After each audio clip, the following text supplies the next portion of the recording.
Keeping the family in our thoughts. Thank you, Matt.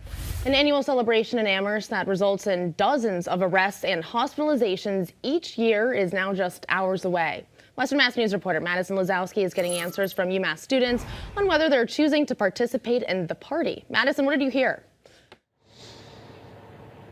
Yeah, that's right, Amanda. We are here in UMass, and it is just the calm before the storm right now as we are hours away from the annual Blarney Blowout. Now, Blarney is a yearly gathering where thousands of college students gather off UMass campus to celebrate St. Patrick's Day and the upcoming start of spring break. Now, last year, we reported 18 arrests, 50 citations, and 21 ambulance trips from the city, most of which were related to alcohol consumption. But students are still itching to participate in the day-long party despite the potential for consequences. Blake Hicks, a senior at UMass, tells us what he saw firsthand at Blarney last year.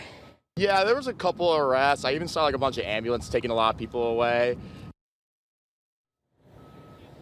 Still, Hicks will be one of the countless number of students who will gather at the townhouse apartments, some of whom will begin before the sun is even up. Now, we reached out to multiple departments to see what they had to say about preparations for this weekend, including fire, police, and town officials, and none were available to comment on this matter. However, UMass does tell us in a statement that they are working with the town of Amherst to, quote, plan for unsanctioned, large-scale gatherings that may occur on March 8th so that they can help foster a safe and peaceful day on campus and in town. Now, coming up at 5, we talked to a student who is taking the alternative route this weekend and will not be participating in the activities.